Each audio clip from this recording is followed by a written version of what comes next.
Welcome to our brand new podcast. We are talking about the great epic series From. Um, in case you don't know, this is a new series that was put out by Epics. It has a lot of really interesting undertones, which are partly sci fi, partly horror, lots of thriller and suspense. Lots and lots to talk about with this series. Lots of little details that I would love to hear and kind of discuss about whether other people noticed them. But I'm going to start really quick with just a very fast recap. And this will tell you, I'm going to talk about this in a minute, but this will tell you how little the show really gives away. The Matthews family road trip takes a horrifying turn when they are detoured to a small pastoral town from which they cannot leave.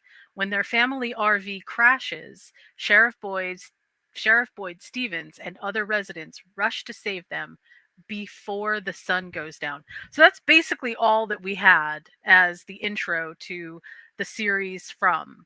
And then episode 1 begins and so many crazy things happen. So before we start talking about it, let me bring in my awesome and wonderful co-host, Kinte. Kinte, how are you? I'm doing good. How are you doing? And Great. It's been a hot minute, right? I know, but I'm glad to be back here on these podcasting streets. Me too. You know what? I got to say I'm so excited for you to be back because I feel like you and I together dissect especially series in a way that I don't hear many people dissect them, and I love our uh little notices of things that just sort of seem to get unnoticed by other people. So it's really excited to. And in case anybody's wondering, I actually told Kente, I said, look, I have been watching this show and I feel like it is absolutely just fabulous. And I tried to get him to watch it. And then once he watched it, I think, although I'll ask, did you get hooked from the beginning? Like, how do you feel about what you've seen so far? I really enjoy the show. I've only seen the first two episodes, and we're only going to focus on the first episode right here. Right. You're a little further ahead than I, but I love the tone. I love the setup, and the characters seem pretty good so far. So, and I'm a big Harold Perrineau fan. He's getting a little bit on the chunky side, Harold.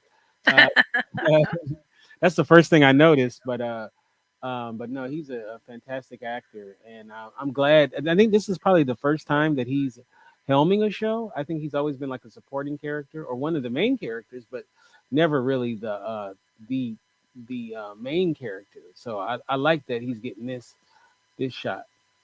Tell us some things that we have might have seen him in before. Oh, Harold Perrineau, he was in Romeo and Juliet, the movie. He played in, of course, Lost. He played Michael, and I think a lot of people remember him from his turn on the TV show Oz. Right. He was in the wheelchair. He was like the narrator character on the show. Very terrific actor. He was in The Edge. Um, you know, that's the movie with Alec Baldwin and Anthony Hopkins, where they're stuck in the woods and the bears chasing them. Uh, Right. and he was on Sons of Anarchy. He played a villain on that. He was in The Best Man. I mean, I can go on and on and on. The guy's had a terrific career so far, and he's a fantastic actor. He really is, and as we start to talk about some of the other characters as well, I have to say that our introduction to him was, I think, one of, to me anyway, one of the best introductions that I've seen to a character in a while. Because he's just in the beginning sort of unassuming. And then all of a sudden you realize that there's so much more going on. So the name of this episode is called Long Day's Journey into Night. And it sounds kind of I don't know what I would actually title that as, but it doesn't it has a strange ring to it. And one of the things that we sort of discover right off the top is that there are some. interesting aspects to the family that we're going to follow, the Matthews' family. Um, there's some interesting things that are happening with them. There's a daughter, there's a younger son, there's the mom and the dad. And they are on some kind of camping trip. We find out a little bit later that they are actually from Arizona.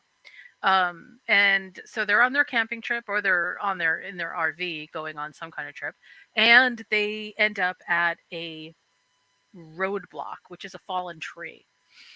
Now, before that, the daughter tells this story to her brother, and it's interesting because I think that, and I am further ahead than Kinte is, but I don't know all the answers myself because there's so much happening in the series. But my guess is that the story that she's telling him has some kind of parallel, it matters in a parallel way to our story. So he keeps telling us little pieces of his story as we go. That was one really nice touch. I love the fact that their made up mythology somehow coincides with what is really happening in the town. Or I mean, it seems to. I don't it not that it is, but like there's just that piece of it. So I have to ask you a couple of questions because here's some things that I've been thinking about since I've seen the pilot itself. One, what do you think about the relationship between the family members themselves? Like, how do they seem to you? Typical TV show, movie, family. You know, the older sister is picking on the younger brother. Right. You know, they have a very similar, a very familiar family dynamic. The father seems a little goofy, you know, uh, Right. and the mother seems a little more serious. And yeah, you know, right away you get pulled in. Are we gonna skip the moment that happened before that? The oh no, no, The no, girl. but I thought we would Oh, kind of okay. go in maybe a little bit more, Oh, not okay. chronological, but just sort of like to make sense out of it, because I Oh, know what okay. you're talking about. Okay. Um, okay, so and obviously that is super important for reasons that we'll discuss in one second. One of the reasons that not one of the reasons, one of the things that I love about this series is that they basically hook you in with whatever is basically the meat of the action for the episode, and it's lengthy before they even hit the intro. So it's not like we get a minute or a minute and a half or two of dialogue or something that's happening and then we get the intro. The intro actually is like staggered many, many, many minutes into whatever is happening in that episode. And it's kind of amazing because it really, you're not allowed basically not to get sucked in. You're already into what's going on before you even hit the intro. And I absolutely loved that because the intro to this show is, and I'm going to ask Kinte to tell me what he thought of it. It's very unique. So, what did you think about the intro to From? Um, I think I skipped the intro. Oh no! Oh my I, gosh! I'm trying to remember. I don't remember the intro. Okay, so basically, it's kids' drawings, Okay. or what we think is kids' drawings, right? It's crayon drawings. There are pictures of the houses in the town. There's pictures of Colony House, which is the big house. There's pictures of people, dead people. There's pictures of alive people. There's pictures of blood. There's pictures of trees. It is it's kind of like a montage of drawings that look like they were made by children, and the Well, music you know that's what? I'm playing. so sorry. I did see them. Then they kind of come to life, right? Yeah, kind of, yeah, they Yeah, animate a little bit. yeah. Yep. I did see it. I'm sorry. And then the music that's playing is a very slow version of Que Sera, which is sort of perfect for this. It's just, and it sets exactly the right mood. So, okay, so I am gonna ask you to tell us what happens uh, at the very beginning of the episode. A rather traumatic thing happens. And I'm going to ask Kinte to explain it to us in sort of the best, um, most scary way possible. Tell us what happens. Okay, so we show we see this house, right? And it's pretty much established that you need to be indoors at night because something freaky is going to happen, right? Boyd is out there ringing the bell, Ringing the bell. Oh yeah, first of telling all, that is so everybody, great too. The bell ringing, even yep, though you would think they would have came up with a little bit better way of doing it, but anyway, he walks through like the town crier, like you got to go in, you know, and so we see this mother and small child. I guess she was about 10, yeah, probably, something like that, and they're all they're packed into their home, with everything, with the doors locked and everything. And then an old lady who said that she's the young girl's grandmother appears at the window, to the upstairs window, to where the little girl is staying in. And she starts to cry out to the little girl, and the mother um, starts to get suspicious that something's going on, so she goes upstairs. And then right as the grandmother, what's supposed to be a grandmother, is asking the little girl to open the window so they can talk, the mother is telling her, "No, that's not your grandmother." And then when she opens up the window, the grandmother turns into a monster, and then you just see her go lunge at the kid, and then you find out that they were all butchered that night, by the whatever the entity that was outside. And there's a scene where the father, I guess, was drunk. Uh, the father was drunk, and he was passed out on the floor, right, and he oh, excuse me, sorry about that. And Basically, he didn't nail the window shut, so it led to his kids dying, and he's forced to look at the corpse of his wife and small child. And Harold Perrineau's character smacks the crap out of him, saying, telling them, and then they have him locked up too. So right, yeah, so that opening scene, I mean, it's very similar to Lost, where the show opens up with the child being murdered. So right, you know, right. There's throughout this, and obviously, again, I'm a bit further ahead, but throughout this, there are definitely more shout outs, it feels like, to Lost. And it feels almost intentional, but they also feel very much like red herrings. So I really love that. And it's definitely a nice oh, is this the same thing or is this different? It feels really kind of cool. it's One of very my favorite, gory too. By the way, just to let people know, it's yes, very it was carnage. yeah. Absolutely, the rib cage was like popped open, and it quite obviously, whatever is eating these the people, whatever the things are that are eating these people, they're eating like the soft insides of people. They are definitely not like zombies just consuming flesh. Yeah, and There's by some. the way, I feel like since you put me on, since you have me watching this show, you should send me a nightlight. It's it it's I have to say that there's a part of this also with the grandmother floating at the window that also feels very Salem's Lot-ish, Mhm. right? Where, like, you have sort of the entity being at the window but cannot come in unless you basically invite it in. You have to let it in, not invite it, but you have to let it in. That is also super interesting and something that I think we'll discover a little bit more about as we kind of go. My favorite Can I detail. say something real Yeah, quick? I yeah. think maybe we should establish that it's not. It's like when anyone lets it in, then they're all up for grabs. So even though another person that may be in the home didn't let it in, it's still going to come for everything that's in there. Right. It definitely is about, there's something about boundaries that seem to be And there's the important here. talisman too. Yeah. Right. And then we'll talk about the talisman in a second. Oh, okay. Um but my favorite detail of that whole the whole sweep before basically Boyd walks into the jail again is he erases on the outside of the police station 96 days without an issue, and then he has to erase it and put zero. Right. So they've gone for 3 months plus without any issue. Okay. And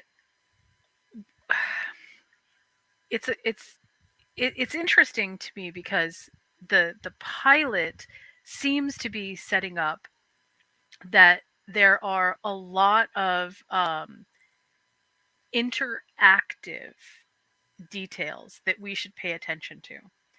And at the same time, it also feels like a detail heavy show. That is, there's so much that you could miss at first glance if you were not sort of paying attention. Like my original attention was actually on next to the sheriff's station, the box that it is clearly like some kind of structure, and that we get sort of a reveal of what that is in the next episode, but it's those kinds of details. This show does not shy away at all from sort of putting the cards on the table and then saying, okay, pay attention. And the more that you go on in the show, the more that you realize that there's a lot of cards on the table and we have to kind of like play a 150 card matching game with them. It's absolutely fabulously constructed. I really love it. Okay, so let's move on. So there are these talismans that we'll find out a bit more later, but the talismans apparently keep out whatever it is that is trying to get in. But it also feels a little bit like those talismans perhaps are not quite as like they don't really understand how they work. It's just this is a thing, and they definitely are there for a reason, but if you open up the door and you let something in, even the talisman won't keep it out. Right. And I think that that's kind of an important detail because otherwise none of the world makes sense. Well, why do they stay out of all the other places? Does the talisman actually work? And the answer is it does, as long as there is no entryway, I think is maybe the best way to say it. What would you say? Oh, wait, say that one more time. As long as there's no entryway into whatever the space is that they're trying the we'll call them the evil monsters. As long as the monsters aren't trying to get into I should say that differently. As long as the monsters are unable to have an entryway into a particular place, the talisman will keep them out. In other words, like they can't open doors, they can't come through locked windows, they can't none of that stuff. They can't do that. But if somebody leaves an entrance open, then it seems like even if the talisman is there, they can come in because there was a talisman in the house. Right, right. Yeah, it doesn't preclude them from going in there. As long as they get their entry, then I mean, if someone allows them to come in, then they're pretty much, they're in.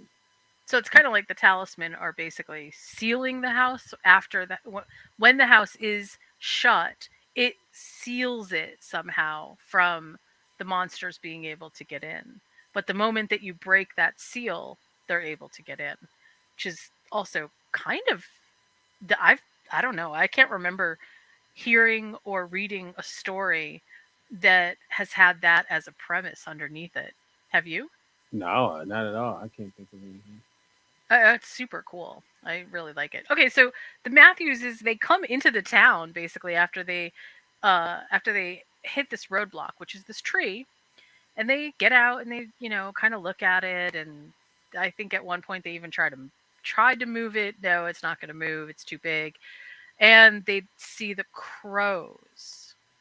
Um, I still don't really understand what they mean necessarily, but boy, they're in everything.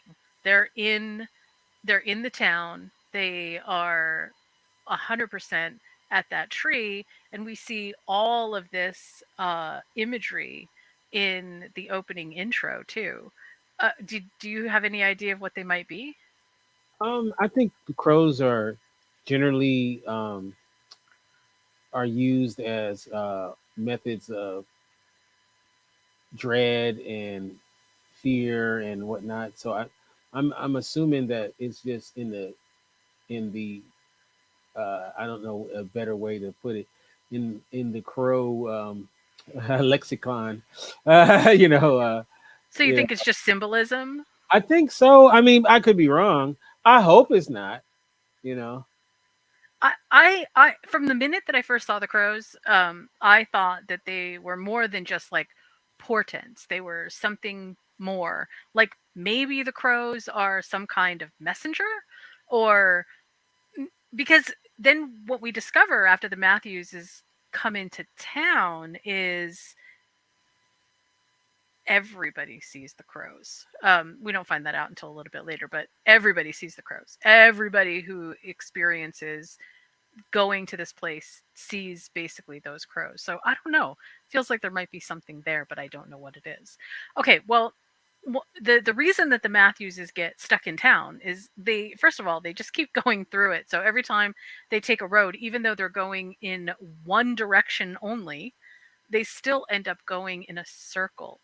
And I saw this with as I was watching this particular episode. I was watching it with one of my kids who said that that is one of the fears that they have, that they will be on a road and that they will basically just keep going in the same direction but ending up in the same place over and over again. isn't It's an, that frightening? Yeah. it's an interesting fear, actually. Um, but that eventually they discover, okay, well, there really isn't there's nothing else on this road. There's the town, and that's it. What I found super interesting in the pilot, and it really baffled me until sort of they kind of talked it out, was why didn't anybody just tell them what was going on? And then we hear Boyd saying to the deputy something about they'll figure it out. Yeah. And it's all kind of out of context. What did you think about that?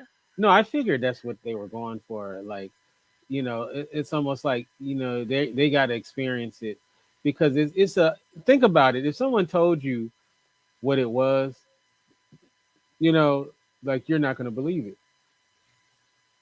You know what I'm saying?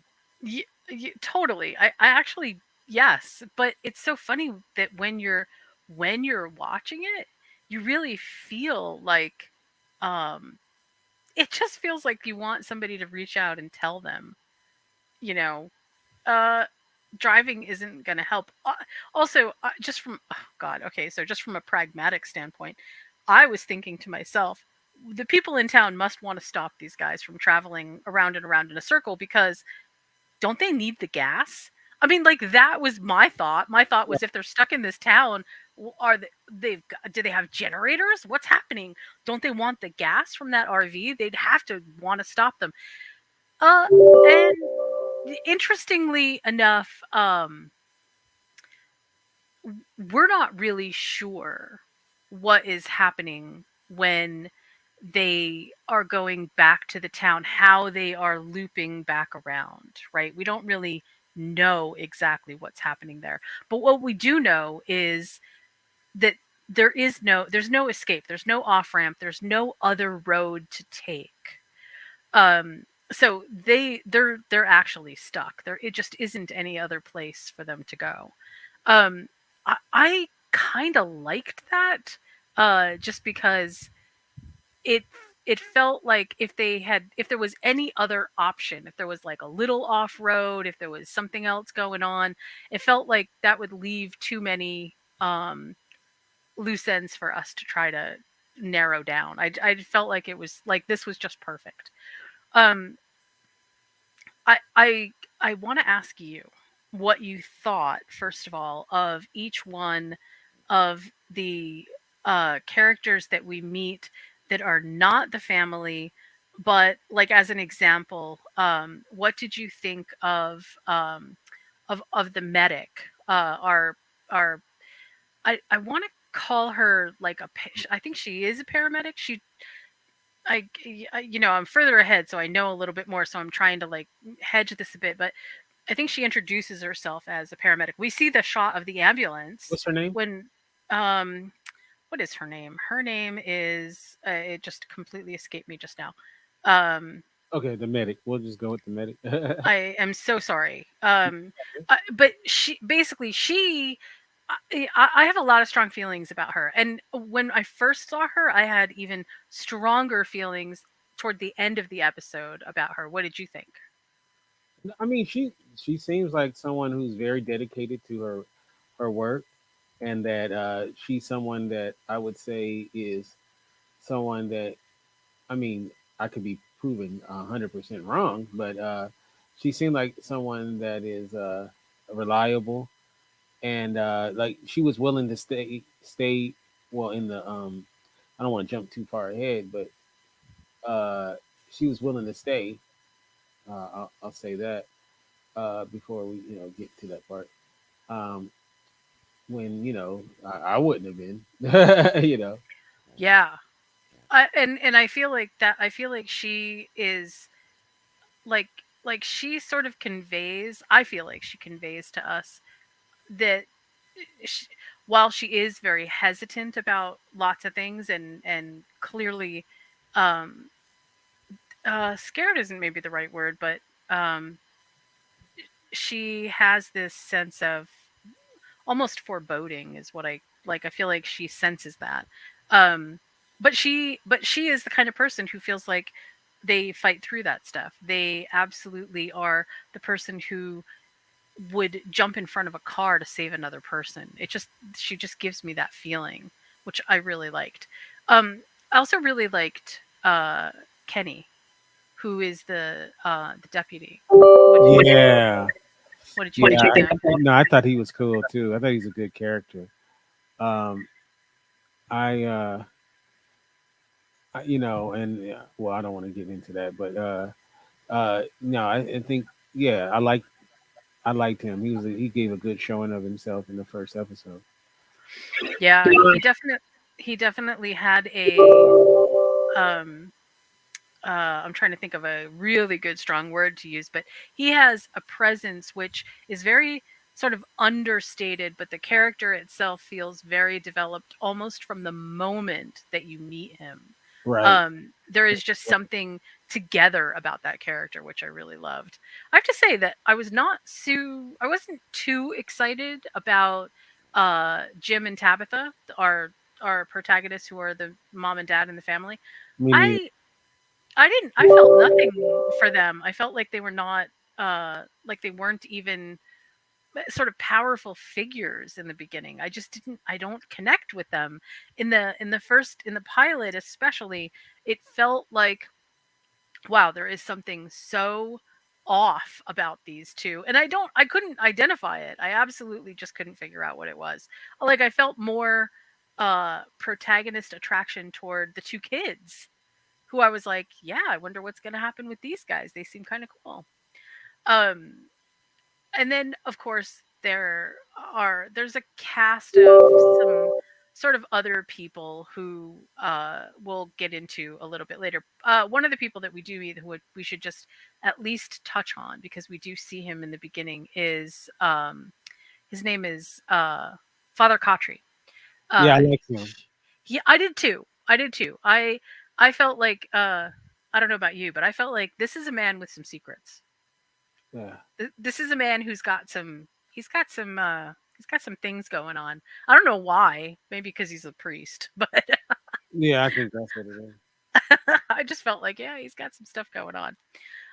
Okay, so I'm gonna we're gonna skip a little bit further ahead, and I want you to tell me because I know how I felt about this, but tell me how did you feel toward the end of the episode with sort of the culmination of our action happening? What was your initial thought? I thought it ended very good with the whole um well, the oh, they're coming, thing. Right. I thought that was very good. I thought that the way that they built up to the action was pretty dope. And yeah, no, I thought it was very good. The idea is that basically there's the RV wrecks, right? Uh-huh. And when the RV wrecks, everybody in town, I should say one other thing. They actually put spike strips down Right. because they were going to stop the RV from going around and around and around in a circle. But what ultimately happens is another car starts to travel toward them. And it doesn't seem like the other car maybe even realizes that the RV is even on the road at first. And then they have a near miss, Right. and the RV falls off the side of the road into the trees.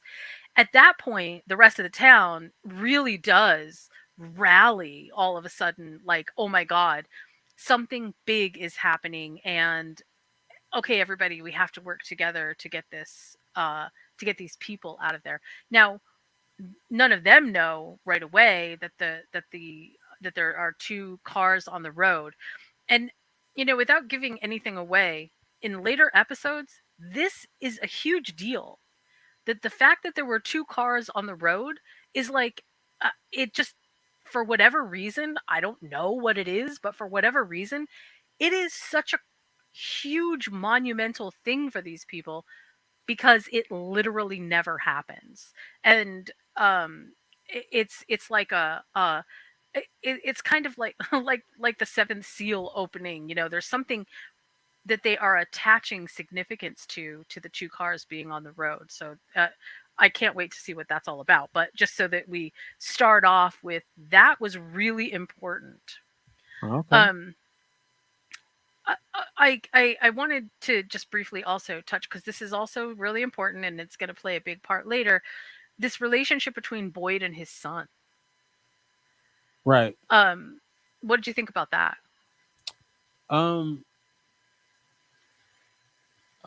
what I think about their relationship? I mean, it felt like that he was very caring towards his son. Uh that his son seemed a little delicate. You know what I mean? Mm, So maybe he needed a little bit more of a softer hand, I guess. I mean, if you will. But no, yeah, no, I didn't think there was nothing specifically extra about their relationship. Was there something so, maybe I missed? well, Boyd and his son are clearly estranged, right? Boyd is living in town, his son is Oh, I'm living so at Colony. sorry. Wait a minute. I'm so sorry. You're talking Sheriff about, Boyd. yeah, I'm thinking of the Matthews. That's why I was like, that's why I was thinking about like the son. Oh, no, no, no, no, no, not that son, Hey, Boyd's son. audience, you guys got to forgive me. I'm just now starting to watch the show, so I haven't. My bad. We Let's forgive rewind the you. tape. No, Boyd and his son. Yes. No, no, no. Yeah, obviously, you know, something happened between him and his father that's making them estranged, and I mean, we don't know what it is. At least I don't know what it is. So right now, the son looks like a prick, but Right. he may have very good reasons for why he feels the way that he does. But obviously, Boyd is trying to, have a relationship with his son, but you know, he doesn't want to hear anything about his daddy. No. And it even took Boyd a bit of cajoling to get his son to help with the RV people. Right, Like, hey, look, we got to just put our differences aside to go help these people because that's the right thing to do. right, I thought that that was actually kind of interesting. So the next part of this is, and I say this not lightly. I say this like, I don't, even with all the episodes that I've seen, I don't really understand exactly what's going on with this, but nobody carries any weapons. I mean, somebody does carry a weapon, but they even say that it doesn't work on them.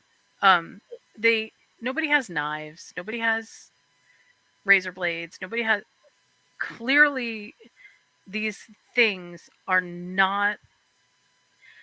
They clearly do not respond to the same kind of physical capability of carnage from from the people that are living in the towns part, like they obviously can't kill them and know that they can't kill them because otherwise they would be they would be trying to, right? Wouldn't Right. everybody have like, some kind of weapon in their hand or something? I Yeah, mean, I don't yeah. did There's, you get that feeling? yeah. I mean, I wouldn't think these things are otherworldly, so I wouldn't think that regular weapons would kill them. So but I And when you turn that around, also the creatures, they're not carrying weapons either. They're not. They are just people who walk. They don't even walk fast. They just walk. They're right. just that I mean, other than floating up to the window that we saw, there's it doesn't seem like there's anything super powerful about them except that obviously somehow they are able to dig into and through a human body in a way that is just absolutely Gross. oof. That was harsh. That was really harsh. Um, okay, so N- Sarah is one of our other characters that we know that we're going to be following, and Sarah i- is such an interesting character. First of all, in the first episode, she kills one of the people that are in the car, in the second car, who makes it into town, who clearly have been kind of banged up and stuff. She kills him, and it feels like she's killing him, or it seems like she's killing him, because I don't know about you, but it felt to me like she was uh like maybe she wasn't stable or something. I don't know if there's like mentally ill doesn't really feel like it's actually fitting the bill here because it felt more than that. Like it seemed to me like she was very reluctant to kill him, but she did it anyway. Yeah, What it, did you think? it felt kind of almost like a religious thing in a way, like maybe Mm, I don't know. I mean, I might be really off, but it almost felt like she was purging the devil. yeah, The way that she did it. Um, because at first she almost she appeared to be almost like those those the way that she did it was almost like those monsters. like the creatures, right? I almost half expected her to be one of them. Right. That's also kind of an interesting, very interesting proposition. I think if you are looking at this show from the pilot episode, and you are trying to get a peek for what is under the surface, you won't be able to. This is one of those shows where it is very obvious that they are being very careful about what they show you, how they show it, and why they show it. Everything felt incredibly purposeful. Not a scene felt like it was, well, this is just to fill time between here and here. Everything felt like it came at a strong and or for a strong and powerful purpose.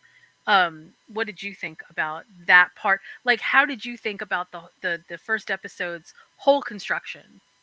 I thought it was great. It started off a nice mystery to it, where you're like, it drew you in from the beginning, and the way that it started. I mean, geez, it started out so brutal, with the poor kid's demise. So I thought, I mean, I was really impressed with the start of the show. I was too. I felt like they did a great job of making the stakes low enough in the beginning, like, oh, you're in a town and you can't escape. I mean, that's high stakes by itself, but not high stakes like we ended the show with, where the RV wrecks, the little boy is pinned in the RV with a rod basically from the RV Ah, sticking through his leg. oh, that hurt. So he says I'm stuck. which was just such a great line. He's not going anywhere. And night is coming, and we already know that they fear night. And the sense of going from it's okay, yes, we live in this world, and you know, whatever it is, que sera, sera. Hey, Sarah, Sarah. But then night comes and they've got this peril happening with other people, and all of a sudden the stakes are so high, and the people's response, the character's response is so wonderfully matched to that, that it is hard as the audience not to be very invested in what is going to happen next. The that when Boyd says they're coming, there's no, you know exactly what's happening. They're coming is not the, is not like, well, They're uh here. yeah, like there's some small thing. I mean, you can feel it, he's terrified that, okay, we're here, we're stuck, what are we going to do? It's just sort of amazing, how fast the characters switch from being unbothered, unhurried, everything's okay, to all of a sudden there is just this massive sense of impending doom. And I loved it. I just thought it was great. No, I So, agree with you. Yeah, it was excellent. do you have any closing thoughts? No, I mean, I just thought this was a great start to the series, and it definitely made me want to go watch the next episode. So, no, I thought it was excellent. Well, with that, we will start our next episode, and let's talk about what happens as we discover a little bit more about what makes this town tick and what makes the characters in it tick. I am really excited for this journey. I think you guys are going to love it. All right, all right. So let's say our goodbyes, and then you can get me at Kinte F on Twitter, at Kinte Ferguson on Instagram, and of course, theindieradio.com is the website. And Jen, You can catch me over at my blog, moviesandmeals.com. all right, all right. We'll see you guys next time. See you soon.